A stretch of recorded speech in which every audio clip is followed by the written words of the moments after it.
नमस्कार पिले। तो पुणी थे मुझे शिक्षक कहबी यूट्यूब चैनल रे समस्त को बहुत बहुत धन्यवाद। तो आज नहीं आसी आपण इतिहास एवं भूगोल महामाराथन क्लास 5 रे किछि इंपोर्टेंट प्रश्न जहाँकि आपंकर टीटी एग्जाम बहुत ही हेल्पफुल रहिबो। ठीक अच्छे। तो लर्नर्स जो मैंने चैनल प्रथम थर विजिट कर चैनल को सब्सक्राइब करके बेल आइकन को प्रेस करदे जहाँफल आगक आसुवा प्रत्येक वीडियो नोटिफिकेशन सर्वप्रथम आपंक पाखक पहुँचो। ठीक अच्छे। तो चलतु आउ डेरी न करिकी क्लास टी आरंभ करिया। देखंतु प्रथम प्रश्न, माउंट आबू रे निर्मित दिलवारा नामक क्यों मंदिर अच्छी? माउंट आबू रे निर्मित दिलवारा नामक क्यों मंदिर अच्छी पिले? शिव मंदिर, विष्णु मंदिर, ना बुद्ध मंदिर, ना जैन मंदिर? कौन राइट आंसर? कौन राइट आंसर पिले? ऑप्शन डी जैन मंदिर। मन रखियो है। माउंट आबू रे निर्मित दिलवारा नामक जैन मंदिर रही है। तो ऑप्शन डी हो राइट आंसर, जैन मंदिर। परवर्ती प्रश्न देख पिले, चोड़गंगदेव केते ख्रीष्टाब्द सिंहासन आरोहण करथिले? चोड़गंगदेव केते ख्रीष्टाब्द सिंहासन आरोहण करथिले? 1077 ना 1078 ना 1079 ना 1080? केते ख्रीष्टाब्द पिले? ऑप्शन ने 1077 ख्रीष्टाब्द है। 1077 ख्रीष्टाब्द चोड़गंगदेव सिंहासन आरोहण करथिले। ठीक अच्छे। तो ऑप्शन ए हो राइट आंसर। परवर्ती प्रश्न, निम्नोक्त क्यों ख्रीष्टाब्द चोड़गंगदेव निज राजधानी कलिंगनगर कटक को उठाई आनी? केते ख्रीष्टाब्द पिले? चोड़गंगदेव निज राजधानी कलिंगनगर कटक को उठाई आनी? कौन हम राइट आंसर? ऑप्शन बी 1135 ख्रीष्टाब्द है। ऑप्शन बी हो राइट आंसर। 1135 ख्रीष्टाब्द चोड़गंगदेव निज राजधानी कलिंगनगर कटक को उठाई आनी। ठीक अच्छे। नेक्स्ट, जगन्नाथ मंदिर निर्माण कार्य निम्नलिखित किए आरंभ करथिले? जगन्नाथ मंदिर निर्माण कार्य निम्नलिखित मध्यरु किए आरंभ करथिले? ऑप्शन सी चोड़गंगदेव है। ऑप्शन सी जो राइट आंसर, चोड़गंगदेव। नेक्स्ट, जगन्नाथ मंदिर निर्माण कार्य किए शेष करथिले? आरंभ करथिले चोड़गंगदेव है। आउ शेष करथिले किए पिले? द्वितीय अनंग भीमदेव ना नरसिंहदेव ना चोड़गंगदेव ना कपिलेन्द्र देव? कौन राइट आंसर? जगन्नाथ मंदिर निर्माण कार्य शेष किए करथिले? ऑप्शन बी द्वितीय अनंग भीमदेव है। मन रखिए पिले, जगन्नाथ मंदिर निर्माण कार्य शेष करथिले द्वितीय अनंग भीमदेव आउ आरंभ करथिले चोड़गंगदेव है। तो ये मन रखियो। नेक्स्ट देख पिले, पुरी रे थिबा जगन्नाथ मंदिर उच्चता प्राय केते मीटर? पुरी रे थिबा जगन्नाथ मंदिर उच्चता केते मीटर पिले? 63, 64 ना 65 ना 66? कौन रहिबो राइट आंसर यार?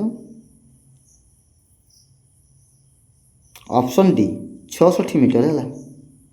ऑप्शन डी हो राइट आंसर, 66 मीटर। परवर्ती प्रश्न देख पिले, निम्नोक्त क्यों ख्रीष्टाब्द चोड़गंगदेव मृत्यु होता? चोड़गंगदेव मृत्यु क्यों ख्रीष्टाब्द होता? ऑप्शन सी 1147 मसीह है। ऑप्शन सी हो राइट आंसर, 1147 ख्रीष्टाब्द चोड़गंगदेव मृत्यु होता। नेक्स्ट, तृतीय अनंग भीमदेव चोड़गंगदेव संपर्क में कौन हे? कौन हे पिले? तृतीय अनंग भीमदेव चोड़गंगदेव संपर्क में कौन हे? पुओ हेबे ना नाती ना अणनाती ना उपरोक्त क्योंटी नुहे? कौन हम राइट आंसर? अणनाती है। ऑप्शन सी हो राइट आंसर। संपर्क से अणनाती हेबे कहार? तृतीय अनंग भीमदेव चोड़गंगदेव है। अणनाती हेबे, मन रखिबो। नेक्स्ट, तृतीय अनंग भीमदेव केते ख्रीष्टाब्द ओडिशार राजा होइथिले? तृतीय अनंग भीमदेव केते ख्रीष्टाब्द ओडिशार राजा होइथिले? 1209 ना 1210 ना 1211 ना 1212 ख्रीष्टाब्द? कौन हम राइट आंसर? ऑप्शन सी है। 1211 ख्रीष्टाब्द तृतीय अनंग भीमदेव ओडिशार राजा होइथिले। ठीक अच्छे। परवर्ती प्रश्न, तृतीय अनंग भीमदेव ନିମ୍ନୋକ୍ତ କେଉଁ ଦେବତାଙ୍କ ଭକ୍ତ ଥିଲେ? ତୃତୀୟ ଅନଙ୍ଗ ଭୀମଦେବ ନିମ୍ନଲିଖିତ ମଧ୍ୟରୁ କେଉଁ ଦେବତାଙ୍କ ଭକ୍ତ ଥିଲେ ସେ? ଶିବ ଭକ୍ତ ନା ବିଷ୍ଣୁ ଭକ୍ତ ନା ଉଭୟ ଶିବ ଆଉ ବିଷ୍ଣୁ ଭକ୍ତ ନା ଉପରୋକ୍ତ କେଉଁଟି ନୁହେଁ? କ'ଣ ହେବ ରାଇଟ୍ ଆନ୍ସର୍? ଅପସନ୍ ସି, ଉଭୟ ଶିବ ଏବଂ ବିଷ୍ଣୁ ଭକ୍ତ ହେଲା। Option C is right answer, ମନେ ରଖିଥିଲେ। ନେକ୍ସଟ, ତୃତୀୟ ଅନଙ୍ଗ ଭୀମଦେବ ନିମ୍ନୋକ୍ତ କେଉଁ ମନ୍ଦିର ନିର୍ମାଣ କରିଥିଲେ? ତୃତୀୟ ଅନଙ୍ଗ ଭୀମଦେବ ନିମ୍ନୋକ୍ତ କେଉଁ ମନ୍ଦିର ନିର୍ମାଣ କରିଥିଲେ ପିଲେ? ଜଗନ୍ନାଥ ମନ୍ଦିର, ଲିଙ୍ଗରାଜ ମନ୍ଦିର ନା ଚାଟେଶ୍ୱର ମନ୍ଦିର ନା ରାଜାରାଣୀ ମନ୍ଦିର? କ'ଣ ହେବ right answer? Option C, Chateswar ମନ୍ଦିର, ମନେ ରଖିବା ପିଲେ। ଠିକ୍ ଅଛି, ଅପସନ୍ ସି ହେଇଯିବ ରାଇଟ୍ ଆନ୍ସର୍, ଚାଟେଶ୍ୱର ମନ୍ଦିର। ତୃତୀୟ ଅନଙ୍ଗ ଭୀମଦେବ ଚାଟେଶ୍ୱର ମନ୍ଦିର ନିର୍ମାଣ କରିଥିଲେ। ପରବର୍ତ୍ତୀ ପ୍ରଶ୍ନ ଦେଖ ପିଲେ, ପ୍ରଥମ ନରସିଂହ ଦେବଙ୍କ ପିତାଙ୍କ ନାମ କ'ଣ ଥିଲା? ପ୍ରଥମ ନରସିଂହ ଦେବଙ୍କ ପିତାଙ୍କ ନାମ ଚଡ଼ଗଙ୍ଗ ଦେବ ନା ଦ୍ୱିତୀୟ ଅନଙ୍ଗ ଭୀମଦେବ ନା ତୃତୀୟ ଅନଙ୍ଗ ଭୀମଦେବ ନା ଉପରୋକ୍ତ କେଉଁଟି ନୁହେଁ? କ'ଣ ହେବ ରାଇଟ୍ ଆନ୍ସର୍? ଅପସନ୍ ସି ହେଲା, ତୃତୀୟ ଅନଙ୍ଗ ଭୀମଦେବ। ଠିକ୍ ଅଛି, ଅପସନ୍ ସି ହେଇଯିବ ରାଇଟ୍ ଆନ୍ସର୍, ତୃତୀୟ ଅନଙ୍ଗ ଭୀମଦେବ ହେଲା। ପ୍ରଥମ ନରସିଂହ ଦେବଙ୍କ ପିତାଙ୍କ ନାମ ଥିଲା ତୃତୀୟ ଅନଙ୍ଗ ଭୀମଦେବ, ମନେ ରଖିଥିଲେ, ଭେରି ଭେରି ଇମ୍ପୋର୍ଟାଣ୍ଟ। ନେକ୍ସଟ, ତୃତୀୟ ଅନଙ୍ଗ ଭୀମଦେବ କେତେ ଖ୍ରୀଷ୍ଟାବ୍ଦରେ ସିଂହାସନ ଆରୋହଣ କରିଥିଲେ? ସିଂହାସନ ଆରୋହଣ କରିଥିଲେ ତୃତୀୟ ଅନଙ୍ଗ ଭୀମଦେବ କେବେ ପିଲେ? କେତେ ଖ୍ରୀଷ୍ଟାବ୍ଦରେ? ଅପସନ୍ ଡି, 1238 ଖ୍ରୀଷ୍ଟାବ୍ଦରେ ହେଲା। ଅପସନ୍ ଡି ହେଇଯିବ ରାଇଟ୍ ଆନ୍ସର୍, 1238 ଖ୍ରୀଷ୍ଟାବ୍ଦରେ। ପରବର୍ତ୍ତୀ ପ୍ରଶ୍ନ ଦେଖ ପିଲେ, ନିମ୍ନୋକ୍ତ କେଉଁ ମନ୍ଦିର ପ୍ରଥମ ନରସିଂହ ଦେବ ନିର୍ମାଣ କରିଥିଲେ? ନିମ୍ନୋକ୍ତ କେଉଁ ମନ୍ଦିର ପ୍ରଥମ ନରସିଂହ ଦେବ ନିର୍ମାଣ କରିଥିଲେ? କୋଣାର୍କ ମନ୍ଦିର, ଗୋପୀନାଥ ମନ୍ଦିର, କପିଳାସ ମନ୍ଦିର ନା ଉପରୋକ୍ତ ସମସ୍ତ? କ'ଣ ହେବ ରାଇଟ୍ ଆନ୍ସର୍? ନରସିଂହ ଦେବ ନିର୍ମାଣ କରିଥିବା ମନ୍ଦିର କୋଣାର୍କ ମନ୍ଦିର, ଗୋପୀନାଥ ମନ୍ଦିର, କପିଳାସ ମନ୍ଦିର, ଏ ସମସ୍ତ ହେଲା, ଉପରୋକ୍ତ ସମସ୍ତ। ଅପସନ୍ ଡି ହେଇଯିବ ରାଇଟ୍ ଆନ୍ସର୍, ଉପରୋକ୍ତ ସମସ୍ତ। ତାପରେ ଦେଖନ୍ତୁ ପିଲେ, ନରସିଂହ ଦେବଙ୍କ ରାଜସଭାର ବିଶିଷ୍ଟ କବି ବିଦ୍ୟାଧର ନିମ୍ନୋକ୍ତ କେଉଁ ଦୁଇଟି ଅଳଙ୍କାର ଶାସ୍ତ୍ର ରଚନା କରିଥିଲେ? କ'ଣ ହେବ ରାଇଟ୍ ଆନ୍ସର୍? କୁହ ପିଲେ, କ'ଣ ହେବ ରାଇଟ୍ ଆନ୍ସର୍?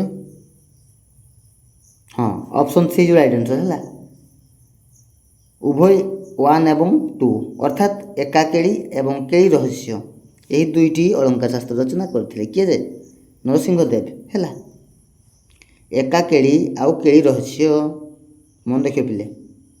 ତ ଅପସନ୍ ସି ହେଇଯିବ ରାଇଟ୍ ଆନ୍ସର୍, ଉଭୟ ଏ ଏବଂ ବି।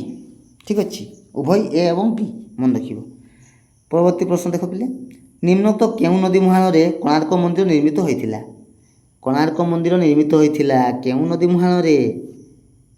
ଦୟା, ଭାର୍ଗବୀ, ଚନ୍ଦ୍ରଭାଗା, ଉପରୋକ୍ତ କେଉଁଟି ନୁହେଁ?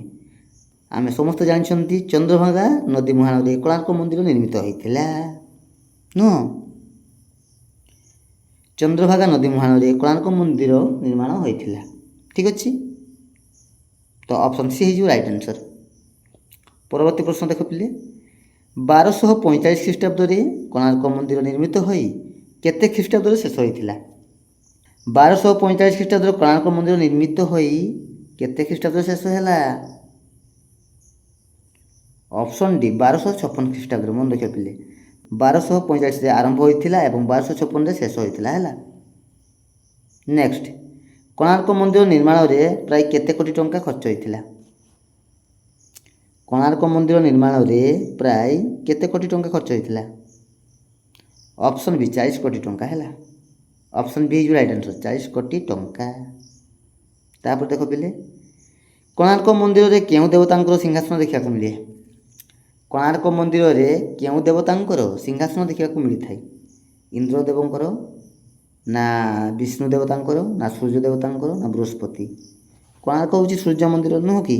ଅପସନ୍ ସି ହେଇଯିବ ରାଇଟ୍ ଆନ୍ସର୍, ସୂର୍ଯ୍ୟ ଦେବତାଙ୍କ ସିଂହାସନ ଦେଖିବାକୁ ମିଳେ ହେଲା। ତ ଅପସନ୍ ସି ହେଇଯିବ ରାଇଟ୍ ଆନ୍ସର୍, ସୂର୍ଯ୍ୟ ଦେବତାଙ୍କର ସିଂହାସନ ଦେଖିବାକୁ ମିଳିଥାଏ।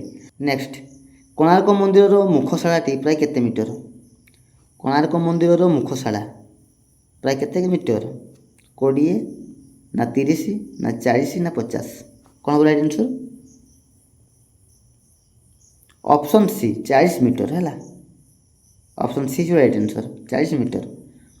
পরবর্তী প্রশ্ন দেখো পিলে, গঙ্গবংশর শেষ রাজা কিଏ ଥିଲେ? গঙ্গবংশর শেষ রাজা দ্বিতীয় ଅନଙ୍ଗ ଭୀମଦେବ, ନା ପ୍ରଥମ ନରସିଂହ ଦେବ, ନା ତୃତୀୟ ଅନଙ୍ଗ ଭୀମଦେବ, ନା ଚତୁର୍ଥ ଭାନୁଦେବ? କ'ଣ ରାଇଟ୍ ଆନ୍ସର୍? ଅପସନ୍ ଡି ଚତୁର୍ଥ ଭାନୁଦେବ ହେଲା।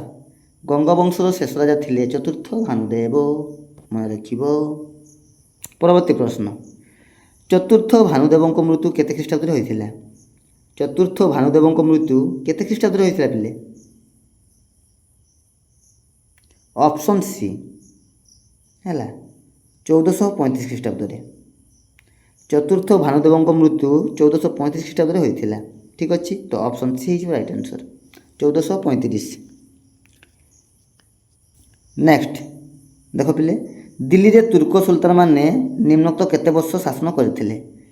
ଦିଲ୍ଲୀରେ ତୁର୍କ ସୁଲତାନମାନେ ନିମ୍ନୋକ୍ତ କେତେ ବର୍ଷ ଶାସନ କରିଥିଲେ? ଅପସନ୍ ବି 300 ବର୍ଷ। 300 ବର୍ଷ ଧରି ଶାସନ କରିଥିଲେ କେଉଁମାନେ ପିଲେ? ନା ତୁର୍କ ସୁଲତାନମାନେ। କେଉଁଠାରେ? ଦିଲ୍ଲୀରେ ହେଲା। ନେକ୍ସଟ, ଦିଲ୍ଲୀରେ ଦାସବଂଶର ଶାସନ ନିମ୍ନୋକ୍ତ କେତେ ସମୟ ପର୍ଯ୍ୟନ୍ତ ଚାଲିଥିଲା? ଦିଲ୍ଲୀରେ ଦାସବଂଶର ଶାସନ ନିମ୍ନୋକ୍ତ କେତେ ସମୟ ଧରି ଚାଲିଥିଲା? କ'ଣ ରାଇଟ୍ ଆନ୍ସର୍?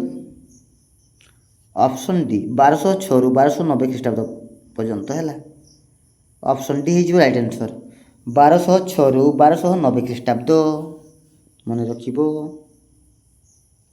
ନେକ୍ସଟ, 1206ରୁ 1290 ମଧ୍ୟରେ ଦିଲ୍ଲୀରେ ଶାସନ କରିଥିବା ବଂଶକୁ ଦାସ ବଂଶ କୁହାଯାଏ, କାରଣ ସେମାନେ ଦାସ ବା ଦାସଙ୍କର ପୁତ୍ର ଥିଲେ। ସେମାନଙ୍କର ସାଂଜ୍ଞା ଦାସ ଥିଲା। ସୁଲତାନମାନେ ନିଜକୁ ଦାସ ବୋଲି କହୁଥିଲେ। ନା ଉପରୋକ୍ତ କେଉଁଟି ନୁହେଁ? କ'ଣ ରାଇଟ୍ ଆନ୍ସର୍? ସେମାନେ ଦାସ ବା ଦାସଙ୍କର ପୁତ୍ର ଥିଲେ। ଅପସନ୍ ଏ ହେଇଯିବ ରାଇଟ୍ ଆନ୍ସର୍ 1206ରୁ 1290 ମଧ୍ୟରେ ଦିଲ୍ଲୀରେ ଶାସନ କରୁଥିବା ବଂଶକୁ ଦାସ ବଂଶ ବୋଲି କୁହାଯାଏ, କାରଣ ସେମାନେ ଦାସ ବା ଦାସଙ୍କର ପୁତ୍ର ଥିଲେ। ଠିକ୍ ଅଛି। ପରବର୍ତ୍ତୀ ପ୍ରଶ୍ନ ଦେଖ, ଦାସ ବଂଶର ପ୍ରଥମ ସୁଲତାନ ହେଉଛନ୍ତି ଗିୟାସୁଦ୍ଦିନ ବଲବନ, ନା କୁତବୁଦ୍ଦିନ ଆଇବାକ, ନା ଇଲତୁତମିଶ, ନା ସୁଲତାନ ରେଜିଆ? କ'ଣ ରାଇଟ୍ ଆନ୍ସର୍? ଦାସ ବଂଶର ପ୍ରଥମ ସୁଲତାନ ସେ କିଏ? Option B Qutbuddin Aibak. Option B ହେଇଯିବ ରାଇଟ୍ ଆନ୍ସର୍ କୁତବୁଦ୍ଦିନ ଆଇବାକ। ଠିକ୍ ଅଛି। ପରବର୍ତ୍ତୀ ପ୍ରଶ୍ନ, କୁତବୁଦ୍ଦିନ ଆଇବାକ ସମ୍ରାଟ ହେବା ପୂର୍ବରୁ ନିମ୍ନୋକ୍ତ କାହାର ଦାସ ଥିଲେ? କୁତବୁଦ୍ଦିନ ଆଇବାକ ସମ୍ରାଟ ହେବା ପୂର୍ବରୁ ନିମ୍ନୋକ୍ତ କାହାର ଦାସ ଥିଲେ? କ'ଣ right answer? Option C Mohammad ଘରୀଙ୍କର। ଅପସନ୍ ସି ହେଇଯିବ ରାଇଟ୍ ଆନ୍ସର୍ ହେଲା। ମହମ୍ମଦ ଘରୀଙ୍କର ସେ ଦାସ ଥିଲେ। କିଏ ପିଲେ? ନା କୁତବୁଦ୍ଦିନ ଆଇବାକ ସମ୍ରାଟ ହେବା ପୂର୍ବରୁ ସେ ମହମ୍ମଦ ଘରୀଙ୍କର ଦାସ ଥିଲେ। ଠିକ୍ ଅଛି। ନେକ୍ସଟ, କୁତବୁଦ୍ଦିନ ନିମ୍ନୋକ୍ତ କେଉଁ ଖ୍ରୀଷ୍ଟାବ୍ଦରେ ଦିଲ୍ଲୀ ସିଂହାସନ ଆରୋହଣ କରିଥିଲା? କୁତବୁଦ୍ଦିନ ଆଇବାକ ନିମ୍ନୋକ୍ତ କେଉଁ ଖ୍ରୀଷ୍ଟାବ୍ଦରେ ଦିଲ୍ଲୀ ସିଂହାସନ ଆରୋହଣ କରିଥିଲା? ଅପସନ୍ ବି 1206 ଖ୍ରୀଷ୍ଟାବ୍ଦରେ। ଠିକ୍ ଅଛି। ପରବର୍ତ୍ତୀ ପ୍ରଶ୍ନ, ସମ୍ରାଟ ହେବା ପୂର୍ବରୁ କୁତବୁଦ୍ଦିନ ନିମ୍ନୋକ୍ତ କେଉଁ ରାଜ୍ୟ ଜୟ କରିଥିଲେ? ସେ ସମ୍ରାଟ ହେବା ପୂର୍ବରୁ କୁତବୁଦ୍ଦିନ ଆଇବାକ ନିମ୍ନଲିଖିତ ମଧ୍ୟରୁ କେଉଁ ରାଜ୍ୟକୁ ସେ ଜୟ କରିଥିଲେ ପିଲେ? ଅପସନ୍ ଡି ଉପରୋକ୍ତ ସମସ୍ତ। କଲି ରାଜ୍ୟ, ଦିଲ୍ଲୀ, କନୌଜ ହେଲା, ଏ ସମସ୍ତକୁ ସେ ଜୟ କରିଥିଲେ। କେତେବେଳେ? ନା ଯେତେବେଳେ ସେ ସମ୍ରାଟ ହେଇନଥିଲେ, ତା ପୂର୍ବରୁ ସେ କଲି, ଦିଲ୍ଲୀ, କନୌଜ ଏ ସମସ୍ତ ରାଜ୍ୟକୁ ଜୟ କରିସାରିଥିଲେ ହେଲା। ତେଣୁ ଅପସନ୍ ଡି ଉପରୋକ୍ତ ସମସ୍ତ। ଅପସନ୍ ଡି ହେଇଯିବ ରାଇଟ୍ ଆନ୍ସର୍। ଠିକ୍ ଅଛି। ନେକ୍ସଟ କ୍ୱେଶ୍ଚନ୍ ନମ୍ବର 180 ଦେଖ ପିଲେ, କୁତବୁଦ୍ଦିନ ଆଇବାକଙ୍କ ପୃଷ୍ଠପୋଷକତା ପାଇଥିବା ଜଣେ ଜ୍ଞାନୀ ଓ ଗୁଣୀ ବ୍ୟକ୍ତି ହେଉଛନ୍ତି ଆଲ ବେରୁନି, ନା କନଫୁସିୟସ୍, ନା ହାସାନ ନିଜାମୀ, ନା ଫିରଦୋସୀ? କ'ଣ ରାଇଟ୍ ଆନ୍ସର୍? କୁତବୁଦ୍ଦିନ ଆଇବାକଙ୍କ ପୃଷ୍ଠପୋଷକତା ପାଇଥିବା ଜଣେ ଜ୍ଞାନୀ ଓ ଗୁଣ ବ୍ୟକ୍ତି ସେ ହେଉଛନ୍ତି କିଏ ପିଲେ? ନା ଅପସନ୍ ସି ହାସାନ ନିଜାମୀ ହେଲା। ଅପସନ୍ ସି ହେଇଯିବ ରାଇଟ୍ ଆନ୍ସର୍। ମନେ ରଖିବ ପିଲେ ହାସାନ ନିଜାମୀ। ପରବର୍ତ୍ତୀ ପ୍ରଶ୍ନ, କୁତବୁଦ୍ଦିନ ନିମ୍ନୋକ୍ତ କେଉଁ ସ୍ଥାନରେ ମସଜିଦ୍ ନିର୍ମାଣ କରିଥିଲେ? କୁତବୁଦ୍ଦିନ ନିମ୍ନୋକ୍ତ କେଉଁ ସ୍ଥାନରେ ମସଜିଦ୍ ନିର୍ମାଣ କରିଥିଲେ? ଦିଲ୍ଲୀଠାରେ, ନା ଆଜମିର, ନା ଉଭୟ ଦିଲ୍ଲୀ ଏବଂ ଆଜମିରା, ନା ଉପରୋକ୍ତ କେଉଁଟି ନୁହେଁ? କ'ଣ ରାଇଟ୍ ଆନ୍ସର୍? ଅପସନ୍ ସି ଉଭୟ ଦିଲ୍ଲୀ ଏବଂ ଆଜମିରରେ ହେଲା। ତେଣୁ ଅପସନ୍ ସି ହେଇଯିବ ରାଇଟ୍ ଆନ୍ସର୍ ଉଭୟ ଏ ଏବଂ ବି। ଠିକ୍ ଅଛି। ନେକ୍ସଟ, ଦିଲ୍ଲୀରେ କୁତୁବ ମିନାରର ନିର୍ମାଣ କାର୍ଯ୍ୟ ନିମ୍ନୋକ୍ତ କାହା ଦ୍ୱାରା ଆରମ୍ଭ ହୋଇଥିଲା? ଦିଲ୍ଲୀରେ କୁତୁବ ମିନାରର ନିର୍ମାଣ କାର୍ଯ୍ୟ କାହା ଦ୍ୱାରା ଆରମ୍ଭ ହୋଇଥିଲା? ଅପସନ୍ ବି କୁତୁବୁଦ୍ଦିନ ଆଇବାକଙ୍କ ଦ୍ୱାରା ହେଲା। ଅପସନ୍ ବି ହେଇଯିବ ରାଇଟ୍ ଆନ୍ସର୍। କୁତୁବୁଦ୍ଦିନ ଆଇବାକଙ୍କ ଦ୍ୱାରା ଦିଲ୍ଲୀରେ କୁତୁବ ମିନାରର ନିର୍ମାଣ କାର୍ଯ୍ୟ ଆରମ୍ଭ ହୋଇଥିଲା। ପରବର୍ତ୍ତୀ ପ୍ରଶ୍ନ, ପୋଲ ଖେଳୁଥିବା ସମୟରେ ଘୋଡ଼ାରୁ ପଡ଼ି ନିମ୍ନୋକ୍ତ କେତେ ଖ୍ରୀଷ୍ଟାବ୍ଦରେ କୁତୁବୁଦ୍ଦିନ ଆଇବାକଙ୍କ ମୃତ୍ୟୁ ହୋଇଥିଲା? ପୋଲ ଖେଳୁଥିବା ସମୟରେ ଘୋଡ଼ାରୁ ପଡ଼ି କେତେ ଖ୍ରୀଷ୍ଟାବ୍ଦରେ କୁତୁବୁଦ୍ଦିନଙ୍କ ମୃତ୍ୟୁ ହୋଇଥିଲା? ଅପସନ୍ ଡି 1210ରେ ହେଲା। ଅପସନ୍ ଡି ହେଇଯିବ ରାଇଟ୍ ଆନ୍ସର୍, 1210 ଖ୍ରୀଷ୍ଟାବ୍ଦରେ। ପରବର୍ତ୍ତୀ ପ୍ରଶ୍ନ, ଇଲତୁତମିଶ କୁତୁବୁଦ୍ଦିନ ଆଇବାକଙ୍କ ସମ୍ପର୍କରେ କ'ଣ ହେବେ? ଇଲତୁତମିଶ କୁତୁବୁଦ୍ଦିନ ଆଇବାକଙ୍କ ସମ୍ପର୍କରେ କ'ଣ ହେବେ? ପୁଅ ହେବେ, ନା ଜ୍ୱାଇଁ, ନା ଭଣଜା, ନା ପୁତୁରା? କ'ଣ ରାଇଟ୍ ଆନ୍ସର୍? ଅପସନ୍ ବି ଜ୍ୱାଇଁ ହେବେ। ସମ୍ପର୍କରେ ସେ ଜ୍ୱାଇଁ ହେବେ। କିଏ ପିଲେ?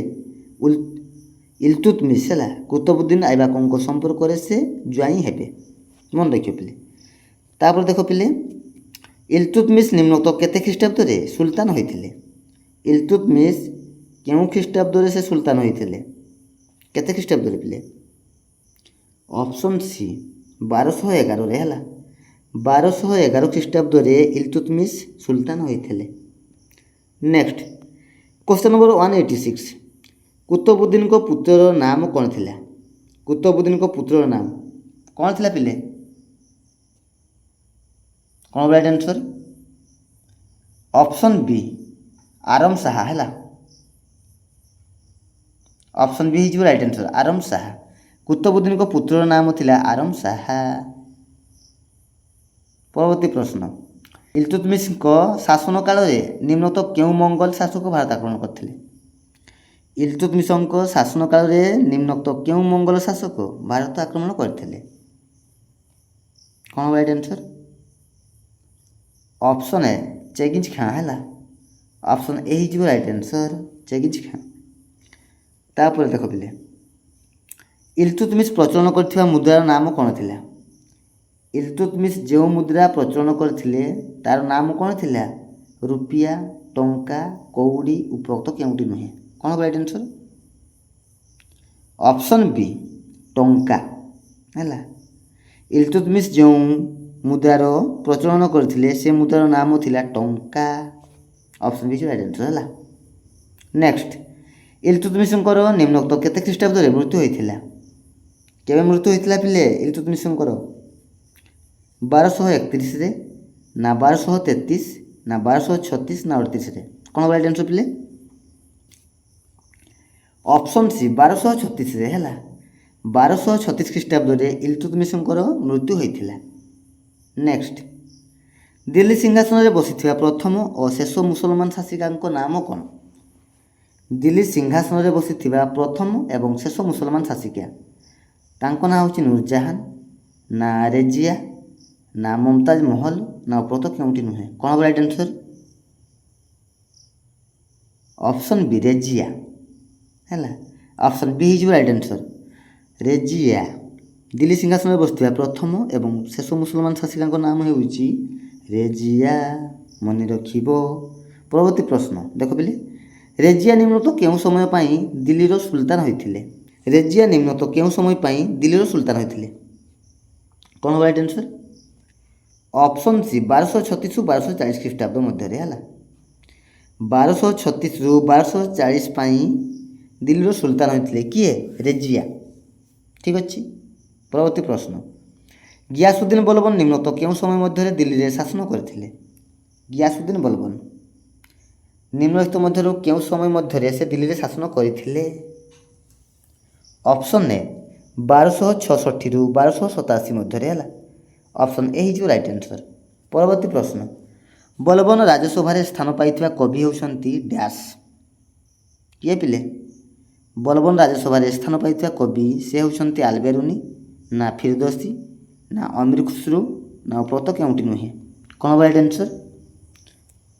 ସେ ହେଉଛନ୍ତି ଅମୀର ଖୁସରୁ। ଅପସନ୍ ସି ହେଇଯିବ ରାଇଟ୍ ଆନ୍ସର୍ ହେଲା। ବଲବନ ରାଜସଭାରେ ସ୍ଥାନ ପାଇଥିବା କବି ସେ ହେଉଛନ୍ତି ଅମୀର ଖୁସରୁ। ଅପସନ୍ ସି ହେଇଯିବ ରାଇଟ୍ ଆନ୍ସର୍। ପରବର୍ତ୍ତୀ ପ୍ରଶ୍ନ, ବଲବନଙ୍କର କେତେ ଖ୍ରୀଷ୍ଟାବ୍ଦରେ ମୃତ୍ୟୁ ହୋଇଥିଲା? ବଲବନଙ୍କର କେତେ ଖ୍ରୀଷ୍ଟାବ୍ଦରେ ମୃତ୍ୟୁ ହୋଇଥିଲା?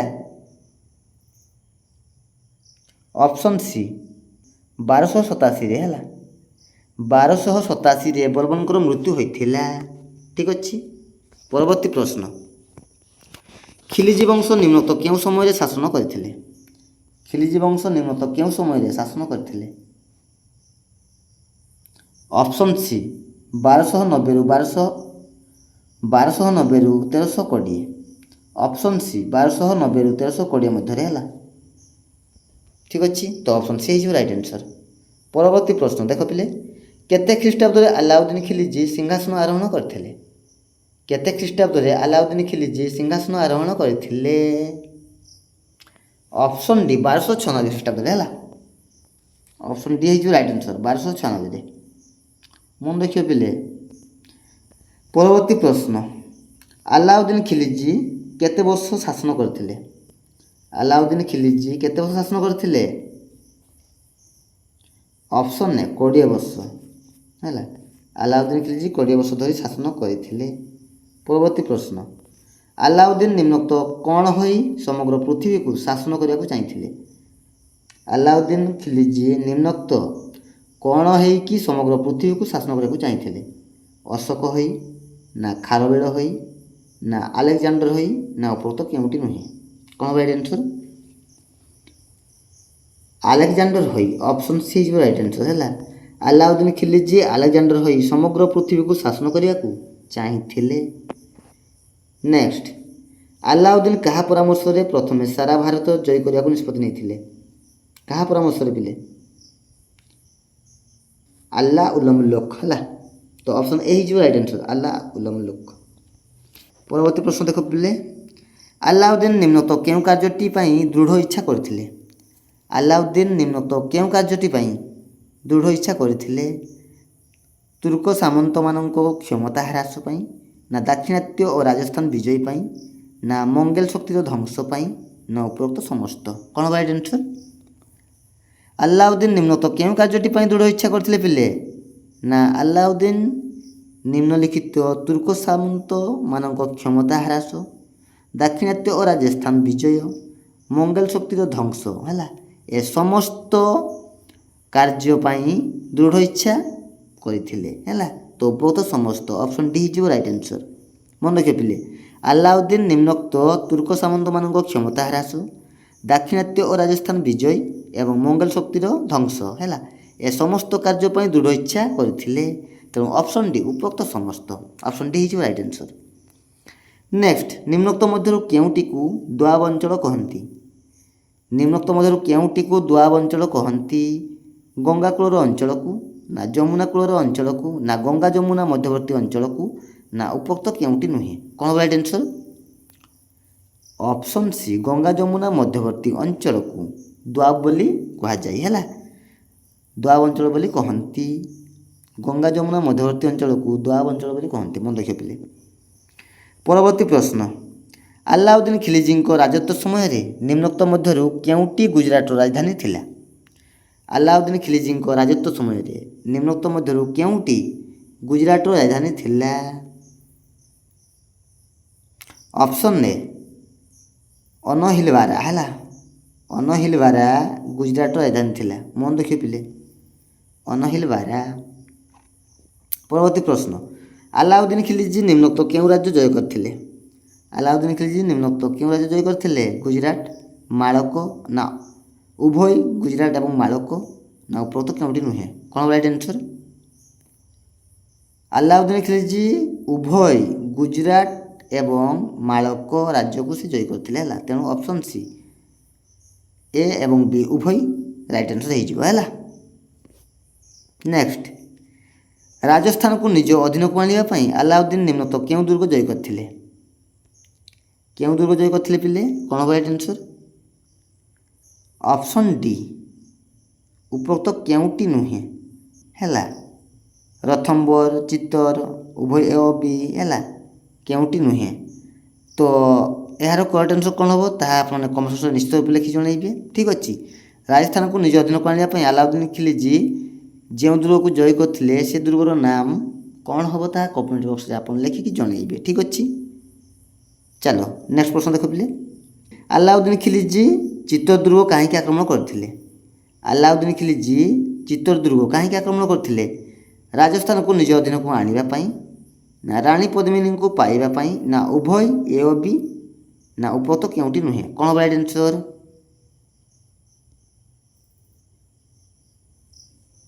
ଅପସନ୍ ସି ଉଭୟ ଏ ଓ ବି। ଅପସନ୍ ସି ହେଇଯିବ ରାଇଟ୍ ଆନ୍ସର୍। ଠିକ୍ ଅଛି। ପରବର୍ତ୍ତୀ ପ୍ରଶ୍ନ, ଆଲାଉଦ୍ଦିନଙ୍କ ସେନାପତି ନିମ୍ନୋକ୍ତ କେଉଁ ବଂଶର ରାଜ୍ୟ ଜୟ କରିଥିଲେ? ଆଲାଉଦ୍ଦିନଙ୍କ ସେନାପତି ନିମ୍ନଲିଖିତ ମଧ୍ୟରୁ କେଉଁ ବଂଶର ରାଜ୍ୟକୁ ସେ ଜୟ କରିଥିଲେ? ଅପସନ୍ ଡି ଉପରୋକ୍ତ ସମସ୍ତ। ହେଲା, ଆଲାଉଦ୍ଦିନଙ୍କ ସେନାପତି ନିମ୍ନଲିଖିତ ମଧ୍ୟରୁ କାକତୀୟ ବଂଶ, ଯାଦବ ବଂଶ, ହୈଶାଳ ବଂଶ ଏ ସମସ୍ତ ବଂଶର ରାଜ୍ୟକୁ ସେ ଜୟ କରିଥିଲେ। ଆଲାଉଦ୍ଦିନଙ୍କ ସେନାପତି। ହେଲା, ତ ଉପରୋକ୍ତ ସମସ୍ତ ଅପସନ୍ ଡି ହେଇଯିବ ରାଇଟ୍ ଆନ୍ସର୍। ମନେ ରଖିବ। ପରବର୍ତ୍ତୀ ପ୍ରଶ୍ନ, ମାଲିକ କାଫୁର କିଏ ଥିଲେ? ମାଲିକ କାଫୁର ସେ ଜଣେ ଆଲାଉଦ୍ଦିନଙ୍କ ସେନାପତି, ନା ଆଲାଉଦ୍ଦିନଙ୍କ ମନ୍ତ୍ରୀ, ନା ଆଲାଉଦ୍ଦିନଙ୍କ ପ୍ରଧାନମନ୍ତ୍ରୀ, ନା ଉପରୋକ୍ତ କେଉଁଟି ନୁହେଁ? କ'ଣ ହେବ ରାଇଟ୍ ଆନ୍ସର୍? ଅପସନ୍ ଏ ଆଲାଉଦ୍ଦିନଙ୍କ ସେନାପତି ଥିଲେ। ମାଲିକ କାଫୁର ଆଲାଉଦ୍ଦିନଙ୍କ ସେନାପତି। ଠିକ୍ ଅଛି। ପରବର୍ତ୍ତୀ ପ୍ରଶ୍ନ, ଆଲାଉଦ୍ଦିନ ଖିଲଜିର ସେନାପତିଙ୍କର ଦକ୍ଷିଣ ଭାରତ ରାଜ୍ୟଗୁଡ଼ିକର ଆକ୍ରମଣର ଫଳାଫଳ ନିମ୍ନୋକ୍ତ କେଉଁଟି ଥିଲା? କ'ଣ ହେବ ରାଇଟ୍ ଆନ୍ସର୍ ପିଲେ? କୁହ, କ'ଣ ହେବ ରାଇଟ୍ ଆନ୍ସର୍? ଅପସନ୍ ସି ଉଭୟ ଏ ଆଣ୍ଡ ବି। ହେଲା, ଶାସକ ରହିବାକୁ ସୁଲତାନ ଅନୁମତି ଦେଲେ। ସେ ସବୁ ରାଜ୍ୟରୁ ପ୍ରଚୁର ଟଙ୍କା ସୁନା ମାଲିକ କାଫୁର ନେଇ ଆସିଥିଲେ। ତେଣୁ ଅପସନ୍ ଏ ଏବଂ ବି। ହେଲା, ଉଭୟ ଅପସନ୍ ଏ ଆଣ୍ଡ ବି ଠିକ୍ ହେଇଯିବ। ଠିକ୍ ଅଛି। ତ ଅପସନ୍ ସି ହେଇଯିବ ରାଇଟ୍ ଆନ୍ସର୍। ତାପରେ ଦେଖ ପିଲେ, ପରବର୍ତ୍ତୀ ପ୍ରଶ୍ନ, ଖିଲିଜି ବଂଶର ଶେଷ ସୁଲତାନଙ୍କୁ ନିମ୍ନୋକ୍ତ କେଉଁ ଖ୍ରୀଷ୍ଟାବ୍ଦରେ ହତ୍ୟା କରାଯାଇଥିଲା? ଖିଲିଜି ବଂଶର ଶେଷ ସୁଲତାନଙ୍କୁ ନିମ୍ନୋକ୍ତ କେଉଁ ଖ୍ରୀଷ୍ଟାବ୍ଦରେ ହତ୍ୟା କରାଯାଇଥିଲା? ଅପସନ୍ ଏ 1320 ଖ୍ରୀଷ୍ଟାବ୍ଦରେ। ହେଲା, ଅପସନ୍ ଏ ହେଇଯିବ ରାଇଟ୍ ଆନ୍ସର୍। 1320 ଖ୍ରୀଷ୍ଟାବ୍ଦରେ। ପରବର୍ତ୍ତୀ ପ୍ରଶ୍ନ ଦେଖ ପିଲେ, ନିମ୍ନୋକ୍ତ କାହାକୁ ଆଫଗାନ ସାମନ୍ତମାନେ ହତ୍ୟା କରିଥିଲେ? କାହାକୁ ପିଲେ ଆଫଗାନ ସାମନ୍ତମାନେ ହତ୍ୟା କରିଥିଲେ? Option A Naseeruddin Khusrau. ହେଲା, ଅପସନ୍ ଏ ହେଇଯିବ ରାଇଟ୍ ଆନ୍ସର୍। ନାସିରୁଦ୍ଦିନ ଖୁସରୁ ଶାହ। ହେଲା, ନାସିରୁଦ୍ଦିନ ଖୁସରୁ ଶାହ। ତ ଅପସନ୍ ଏ ହେଇଯିବ ରାଇଟ୍ ଆନ୍ସର୍। ମନେ ରଖିବ ପିଲେ। ପରବର୍ତ୍ତୀ ପ୍ରଶ୍ନ ଦେଖ ପିଲେ, ନାସିରୁଦ୍ଦିନ ଖୁସରୁଙ୍କ ମୃତ୍ୟୁ ପରେ ନିମ୍ନୋକ୍ତ କିଏ ସୁଲତାନ ହୋଇଥିଲେ? ନାସିରୁଦ୍ଦିନ ଖୁସରୁଙ୍କ ମୃତ୍ୟୁ ପରେ ନିମ୍ନୋକ୍ତ କିଏ ସୁଲତାନ ହୋଇଥିଲେ ପିଲେ? ଘାଜି ମାଲିକ ଗିୟାସୁଦ୍ଦିନ ତୁଗଲକ, ନା ମୁବାରକ ଶାହ, ନା ମାଲିକ କାଫୁର, ନା ଉପରୋକ୍ତ କେଉଁଟି ନୁହେଁ? କ'ଣ ହେବ ରାଇଟ୍ ଆନ୍ସର୍? ନାସିରୁଦ୍ଦିନ ଖୁସରୁଙ୍କ ମୃତ୍ୟୁ ପରେ ନିମ୍ନୋକ୍ତ କିଏ ସୁଲତାନ ହୋଇଥିଲେ? ଅପସନ୍ ଏ ଘାଜି ମାଲିକ ଗିୟାସୁଦ୍ଦିନ ତୁଗଲକ। ହେଲା, ଅପସନ୍ ଏ ହେଇଯିବ ରାଇଟ୍ ଆନ୍ସର୍। ମନେ ରଖିବ। ଠିକ୍ ଅଛି। ନେକ୍ସଟ ଦେଖ ପିଲେ, ତୁଗଲକ ବଂଶ ନିମ୍ନୋକ୍ତ କିଏ ପ୍ରତିଷ୍ଠା କରିଥିଲେ? ତୁଗଲକ ବଂଶ ନିମ୍ନୋକ୍ତ କିଏ ପ୍ରତିଷ୍ଠା କରିଥିଲେ? ଗିୟାସୁଦ୍ଦିନ ତୁଗଲକ, ମହମ୍ମଦ ବିନ୍ ତୁଗଲକ, ନା ଇବ୍ରାହିମ ଲୋଦି, ନା ଉପରୋକ୍ତ କେଉଁଟି ନୁହେଁ? କ'ଣ ହେବ ରାଇଟ୍ ଆନ୍ସର୍? ତୁଗଲକ ବଂଶ ନିମ୍ନୋକ୍ତ ମଧ୍ୟରୁ କିଏ ପ୍ରତିଷ୍ଠା କରିଥିଲେ? ଗିୟାସୁଦ୍ଦିନ ତୁଗଲକ। ହେଲା, ଅପସନ୍ ଏ ହେଇଯିବ ରାଇଟ୍ ଆନ୍ସର୍। ଗିୟାସୁଦ୍ଦିନ ତୁଗଲକ। ନେକ୍ସଟ, ଗିୟାସୁଦ୍ଦିନ ତୁଗଲକଙ୍କ ମୃତ୍ୟୁ କିପରି ହୋଇଥିଲା? ଗିୟାସୁଦ୍ଦିନ ତୁଗଲକଙ୍କ ମୃତ୍ୟୁ ତାଙ୍କୁ ହତ୍ୟା କରାଯାଇଥିଲା, ନା ରୋଗ ହୋଇଥିବାରୁ, ନା ଘୋଡ଼ାରୁ ପଡ଼ିକି, ନା ପୋଲ ଖେଳୁଥିବା ସମୟରେ? କ'ଣ ହେବ ରାଇଟ୍ ଆନ୍ସର୍? ଗିୟାସୁଦ୍ଦିନ ତୁଗଲକଙ୍କ ମୃତ୍ୟୁ କିପରି ହୋଇଥିଲା ପିଲେ? ତାଙ୍କୁ ହତ୍ୟା କରାଯାଇଥିଲା। ହେଲା, ଅପସନ୍ ଏ ହେଇଯିବ ରାଇଟ୍ ଆନ୍ସର୍। ତାଙ୍କୁ ହତ୍ୟା କରାଯାଇଥିଲା। କାହାକୁ? ଗିୟାସୁଦ୍ଦିନ ତୁଗଲକଙ୍କୁ। ହେଲା, ମନେ ରଖିବ। ନେକ୍ସଟ, ମହମ୍ମଦ ବିନ୍ ତୁଗଲକଙ୍କ ପୂର୍ବ ନାମ କ'ଣ ଥିଲା? ମହମ୍ମଦ ବିନ୍ ହେଲା ତୁଗଲକ, ତାଙ୍କର ପୂର୍ବ ନାମ କ'ଣ ଥିଲା? କ'ଣ ହେବ ରାଇଟ୍ ଆନ୍ସର୍ ପିଲେ? କୁହ କମେଣ୍ଟରେ। କ'ଣ ହେବ ରାଇଟ୍ ଆନ୍ସର୍ କମେଣ୍ଟକୁ ଜଣାଅ। ମହମ୍ମଦ ବିନ୍ ତୁଗଲକଙ୍କ ପୂର୍ବ ନାମ କ'ଣ ଥିଲା?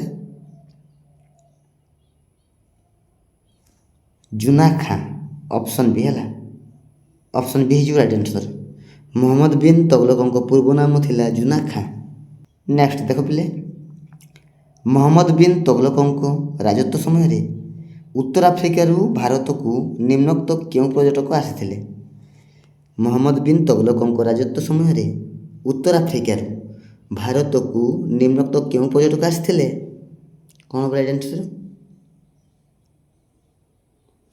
Option C Ibn Battuta. ହେଲା, ଅପସନ୍ ସି ହେଇଯିବ ରାଇଟ୍ ଆନ୍ସର୍। ଇବନ ବତୁତା ମନେ ରଖିବ। ଠିକ୍ ଅଛି।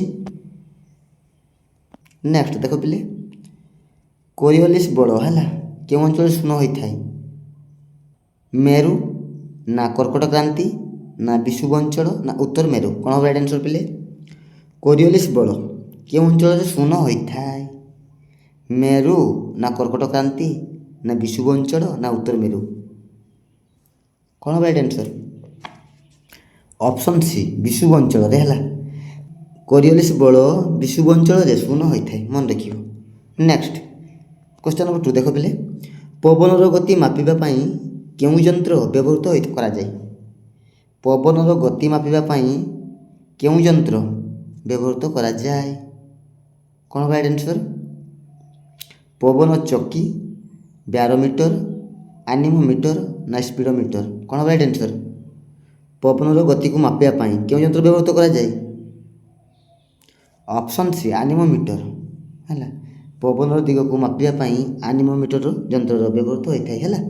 ନେକ୍ସଟ, ଉତ୍ତର ଭାରତରେ ଶୀତକାଳୀନ ବୃଷ୍ଟିପାତ କେଉଁ କାରଣରୁ ହୋଇଥାଏ? ଉତ୍ତର ଭାରତରେ ଶୀତକାଳୀନ ବୃଷ୍ଟିପାତ କେଉଁ କାରଣରୁ ହୋଇଥାଏ?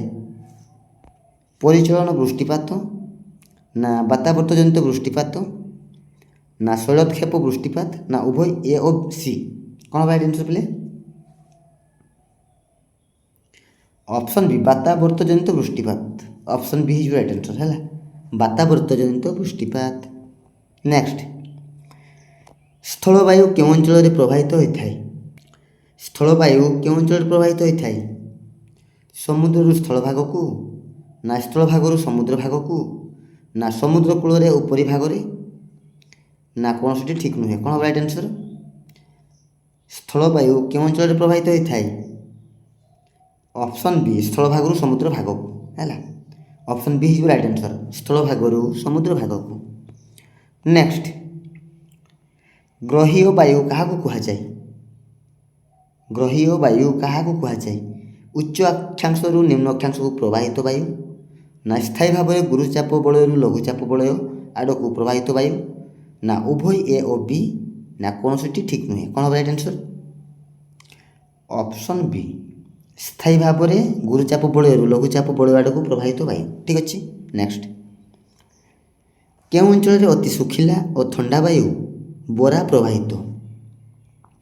କେଉଁ ଅଞ୍ଚଳରେ ଅତି ଶୁଖିଲା ଓ ଥଣ୍ଡା ବାୟୁ ହେଲା ଯାହାକୁ ବରା ବୋଲି କୁହାଯାଏ ତାହା ପ୍ରବାହିତ? କ'ଣ ହେବ ରାଇଟ୍ ଆନ୍ସର୍ ପିଲେ? ଉତ୍ତର ମହାସାଗର, ଆଡ୍ରିଆଟିକ୍ ମହାସାଗର ନା ଆଣ୍ଟାର୍କଟିକା ନା ବଲ୍ଟିକ୍ ସାଗର? କ'ଣ ହେବ ରାଇଟ୍ ଆନ୍ସର୍?